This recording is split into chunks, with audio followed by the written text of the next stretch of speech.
Monsieur le Président, Mesdames et Messieurs les vice-présidents, Mesdames, Messieurs les représentations des délégations étrangères, votre présence à nos côtés en ce jour solennel nous honore profondément. Chers frères et sœurs patriotes de la diaspora, venus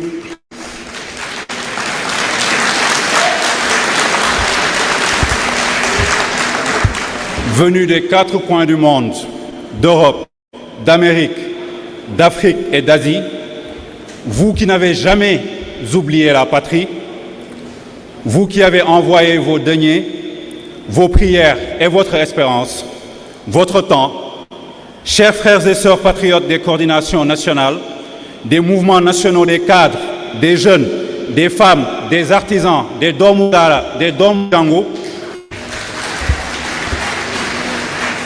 et vous, chers compatriotes de la base, héros silencieux des quartiers populaires, des villages reculés, des daras, des ateliers, nous ne sommes pas réunis ici en ce 6 juin 2026 pour une simple commémoration. Non, nous ne sommes pas venus caresser des lauriers ni célébrer un anniversaire de plus. Nous sommes debout face à l'histoire, face à l'Afrique, face au monde, pour proclamer une fois pour toutes l'épopée d'une souveraineté reconquise.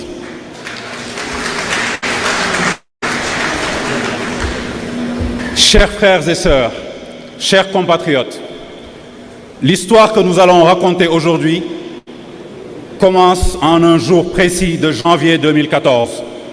Que les oiseaux de mauvais augure voulaient effacer de nos mémoires.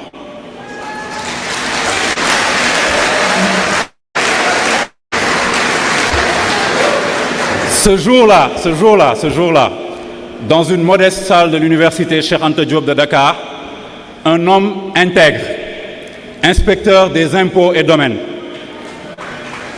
entouré d'une poignée de jeunes cadres, patriotes, assoiffés de justice, a posé les premières pierres du plus grand parti patriotique du Sénégal contemporain.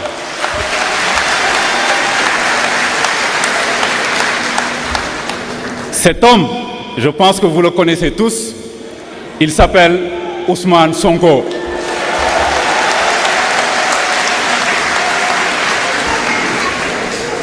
Il a été choisi ce jour à l'unanimité pour diriger Pastef les Patriotes.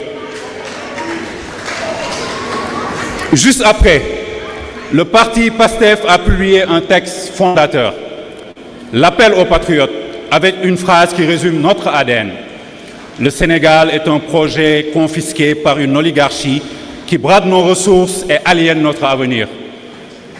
À l'époque, chers amis, on a ri, on a méprisé, on a dit encore un micro-parti, un feu de paille, des enfants turbulents. Mais les patriotes savaient que la graine était plantée. Chers patriotes, en 2015, Ousmane Sonko a osé l'impensable à l'époque. Il a dénoncé les accords de partenariat économique avec l'Union européenne, des chevaux de Troie néocoloniaux. Il a posé la question qui fâche toujours. Que fait notre monnaie à Chamelières? Le franc CFA, vestige de l'empire qui ne veut pas mourir. Les médias traditionnels l'ont censuré, mais les réseaux sociaux, la jeunesse et la diaspora ont amplifié sa voix. Le régime a senti le danger. Alors, chers compatriotes, qu'ont-ils fait? Le 29 août 2016, ils ont riposté, en effet. Radiation de la fonction publique. Prétexte, violation du devoir de réserve. En fait, ils voulaient le bâillonner. Mais cette radiation ne l'a pas tué politiquement.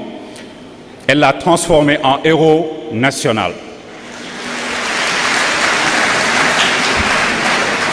Ousmane Sonko est devenu le symbole vivant de la lutte contre le système et pour des milliers de jeunes, ce jour a marqué le début de la lutte ouverte. En mai 2017, Un événement marquant a jalonné le débat public sénégalais. La publication du livre d'Ousmane Sonko intitulé « Pétrole-Gaz, chronique d'une spoliation ».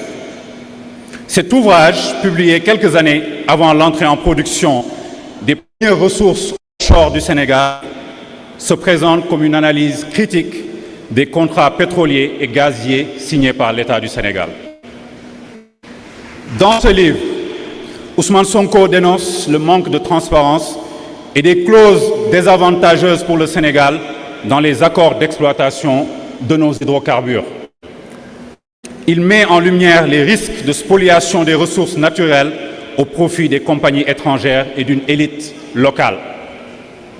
L'intérêt majeur de cet ouvrage pour le Sénégal réside dans sa contribution à la sensibilisation citoyenne. Il a alimenté le débat sur la gouvernance des ressources, la nécessité de négocier certains contrats et l'urgence de mettre en place des cadres juridiques et institutionnels solides pour que la manne pétrolière et gazière profite durablement aux populations sénégalaises plutôt qu'à une minorité. Puis vint le 30 juillet 2017, chers amis, frères et sœurs, les élections législatives. Avec des moyens dérisoires, pas de bus, pas de fonds occultes, nous avons obtenu 37 000 voix. Ousmane Sonko est alors à l'hémicycle à l'Assemblée nationale du Sénégal. En décembre de la même année, le parti a mis en place la Jeunesse patriotique du Sénégal, la JPS. Cette armée de l'ombre qui ne connaît ni fatigue ni peur. En septembre 2018, Ousmane Sonko a publié « Solutions pour un Sénégal nouveau », un programme de gouvernement. Pour la première fois, nous cessions d'être de simples protestataires pour devenir des architectes de la renaissance de la nation sénégalaise.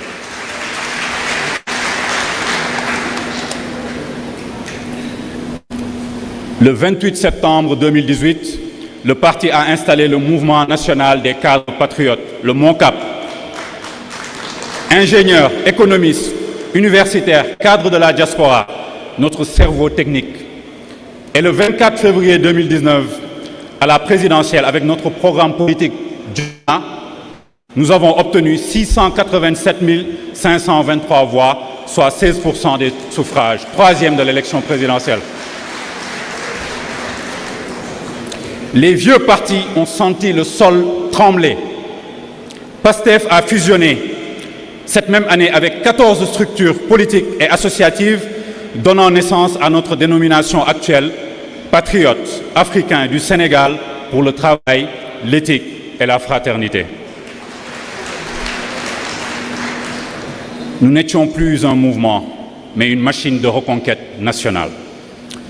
Chers compatriotes, l'histoire d'une épopée ne s'écrit jamais sans épreuve. En 2020, nous avons lancé le Nemmekou Tour. Nous avons quitté Dakar pour les campagnes, les marchés, les villages oubliés. Là où les autres n'envoyaient que des seconds couteaux, nous avons envoyé notre âme. Puis en février-mars 2021, un couteau est orchestré. L'arrestation d'Ousmane Sonko. Le pays s'est embrasé. Des manifestations d'une ampleur jamais vue, des dizaines de morts, des blessés, une répression sanglante. Mais dans les larmes des mères et le sang des martyrs est né un slogan, le projet. Chaque perte est devenue un drapeau, un soutien pour l'avenir. Pourtant, nous n'avons pas reculé. Nous avons relancé le Nemmekou Tour. Les chiffres parlent. En 2021, 125 millions de francs CFA collectés. En 2022, 333 millions de francs CFA. Nous inventions le financement citoyen à grande échelle. Pas un centime d'une puissance étrangère, pas un contrat juteux, juste le militant, la tante de la diaspora, le frère du quartier. Voilà notre force.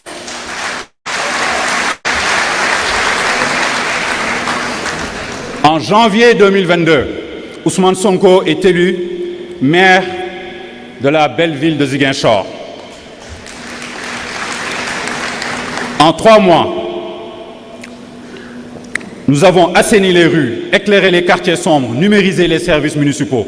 Nous avons prouvé que gérer un territoire s'apprend et que la probité se démontre. En juillet 2022, les législatives ont vu la coalition Yewwi Askan Wi challenger la majorité présidentielle. Pour la première fois dans notre République, le parti au pouvoir perdait quasiment la majorité à l'Assemblée nationale. Le vent tournait. En février-mars 2023, nous avons franchi un nouveau cap. Le 12 février, création du mouvement national des artisans patriotes, menuisiers, maçons, couturiers, électriciens. Le 23 février, création de MODAP, le mouvement des Doomu Dara patriotes. Les enfants de Dara ont en effet rejoint le combat pour l'éthique et la bonne gouvernance. L'islam fraternel et le patriotisme ne font plus qu'un. En mars 2023, création du MONAF, le mouvement national des patriotes vivant avec un handicap. Nous voulons le dire haut et fort. PASTEF, écoutez bien, PASTEF est le seul parti de l'histoire du Sénégal à avoir compris que l'inclusion n'est pas une charité, mais une force de combat.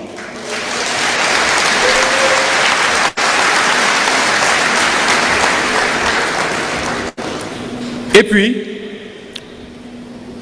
il y a eu juillet 2023 dans notre histoire, le sommet de l'arrogance, dissolution de PASTEF par décret ou par arrêté, je ne sais plus, emprisonnement de Sonko.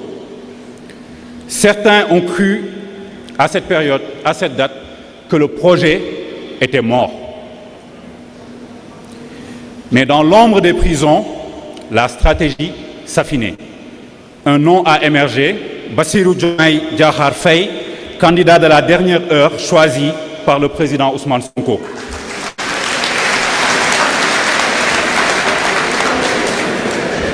La résilience est devenue notre arme absolue. Chers compatriotes, que s'est-il passé ensuite?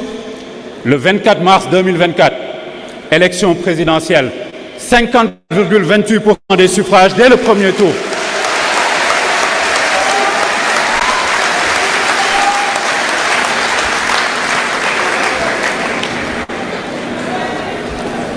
Bassirou Diomaye Faye est devenu président de la République. En avril, Ousmane Sonko nommé Premier ministre. Dès le premier Conseil des ministres, l'ordre a été donné. Vérité, redressement et souveraineté. L'audit des finances publiques est tombé comme un couperet. Dette réelle de l'État, 119% du PIB, au lieu des 74,4% annoncés. Déficit réel, 12,3% au lieu des 4,9% annoncés. Dette publique consolidée, 132% de notre PIB. Le peuple sénégalais a découvert l'ampleur du pillage. Mais nous n'avons pas fui. Nous avons réagi. Nous avons agi. 4 lois majeures ont été adoptées dès les premiers mois. Accès à l'information publique, protection des lanceurs d'alerte, déclaration de patrimoine obligatoire, lutte contre la fraude et l'enrichissement illicite. En septembre 2024, nous avons lancé le plan de redressement économique et social, avec pour objectif de ramener le déficit à 3% du PIB en 2027. En octobre, les premiers résultats sont tombés, recettes fiscales en hausse de 11,8%, 4 477 milliards de francs CFA, apurement de 474 milliards d'arriérés, baisse immédiate du prix du riz, du sucre, du pain, de l'électricité et des carburants. En novembre 2024, nous avons redressé la Sonacos de moins 33 milliards de pertes à plus 514 millions de bénéfices nets et 3 400 emplois créés dans cette seule filiale. La souveraineté industrielle n'est pas un slogan, c'est une réalité. Et puis, Arriva le 17 novembre 2024. Encore des élections, encore une victoire de PASTEF.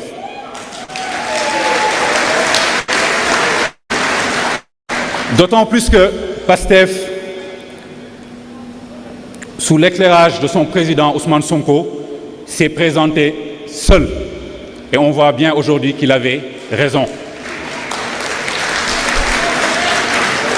Une campagne de 21 jours, un meeting dans chaque pôle. Le résultat est historique, 54,97% des suffrages, 130 députés sur 165.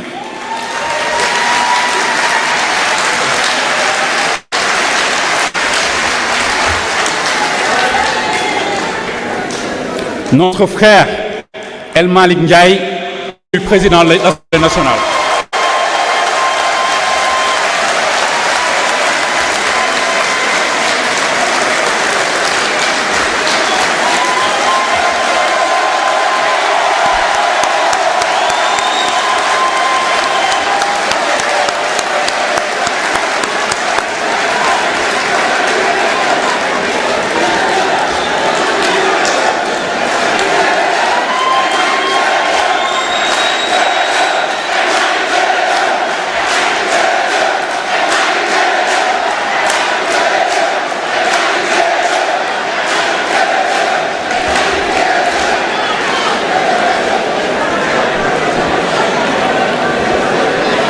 Merci. Et pour la première fois dans l'histoire du Sénégal, 3 députés vivant avec le handicap siègent à l'Assemblée. Le MONAF a gagné, l'inclusion a gagné.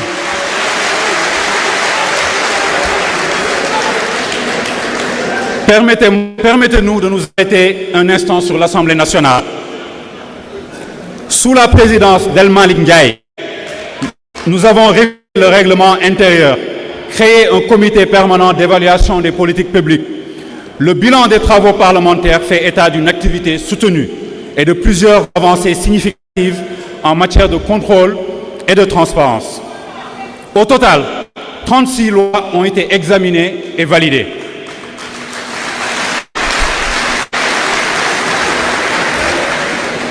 Cela témoigne d'un rythme législatif soutenu. Sur le plan du contrôle de l'acte gouvernemental, plus de 1000 questions écrites ont été adressées aux membres du gouvernement. Par ailleurs, 3 missions parlementaires d'information et d'évaluation ont été menées à bien. Une innovation majeure a marqué cette mandature. Pour la première fois, des auditions des ministres ont été organisées régulièrement par les commissions.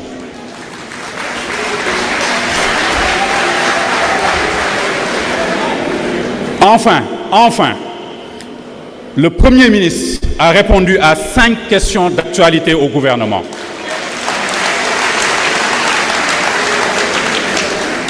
Il a ainsi renforcé le dialogue direct entre l'exécutif et les représentants de la nation.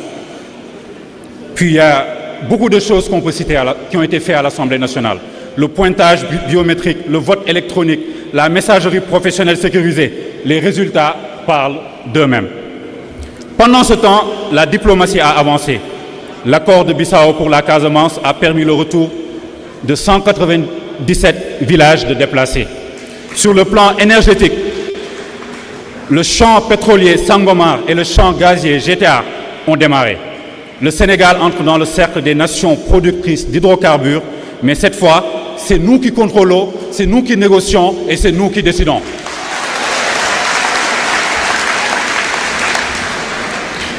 Chers frères et sœurs, permettez-nous ici de parler un tout petit peu des 2 années de PASTEF au pouvoir, avec à la tête du gouvernement notre Premier ministre Ousmane Sonko.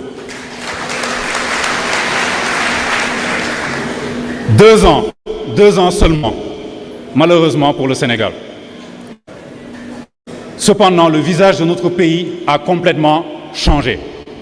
Sur le plan économique et financier, nous avons assaini les comptes publics sans jamais cacher la vérité. Le déficit budgétaire hérité à 12,3% a été ramené à 6,44%. Nous avons apuré 474 milliards d'arriérés intérieurs et extérieurs. La pression fiscale a été rééquilibrée. Baisse de la TVA sur les produits de première nécessité. Renforcement de la taxation des revenus de capital et des niches injustifiées. Le dialogue social a abouti à un pacte national de stabilité sociale inédit. Les prix des denrées et des hydrocarbures ont été baissés malgré un contexte contraignant. Sur le plan de la souveraineté industrielle et agricole, Sonacos est ressuscité. Nous avons renégocié les contrats miniers et énergétiques. L'État récupère désormais des dividendes qu'il n'avait jamais perçus auparavant.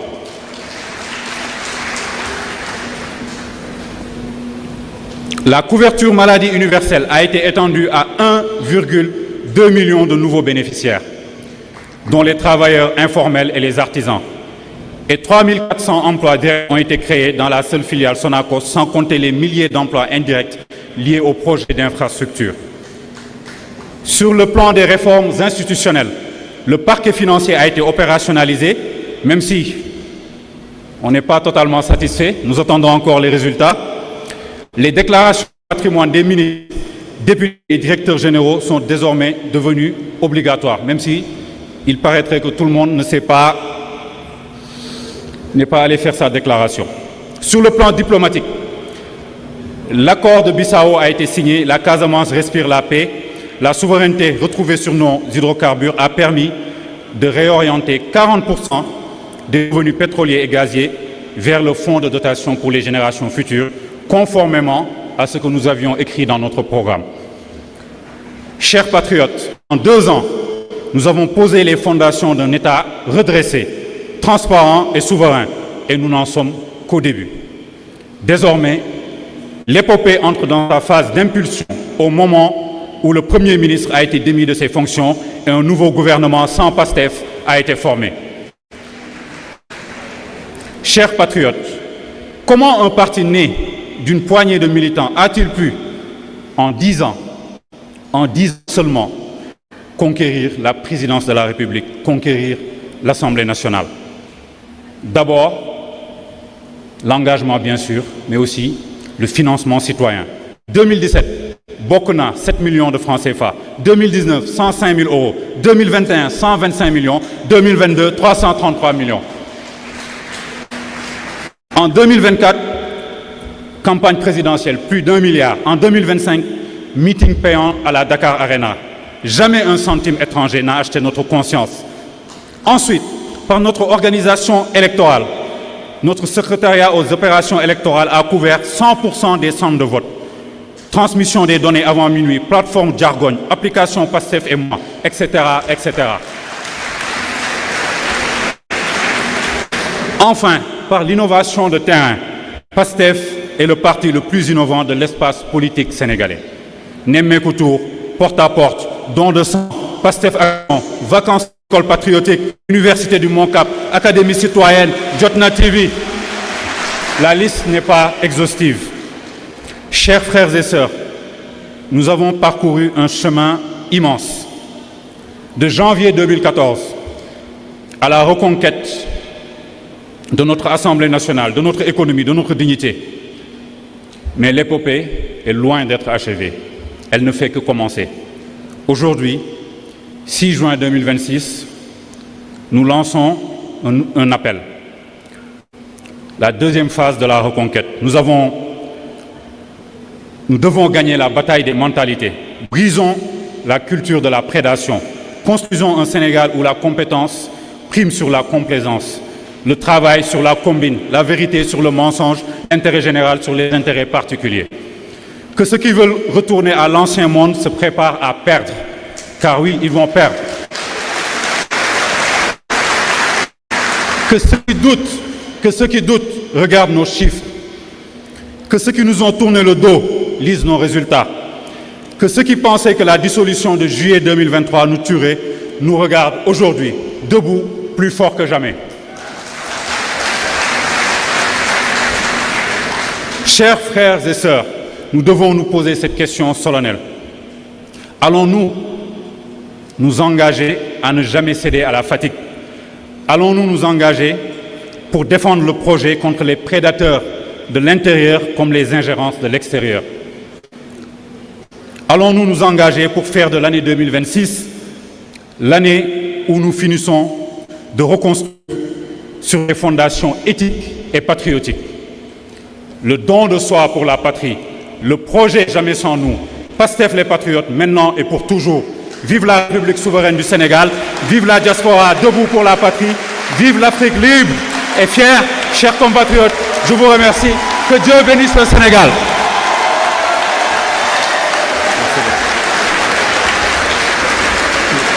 Merci beaucoup.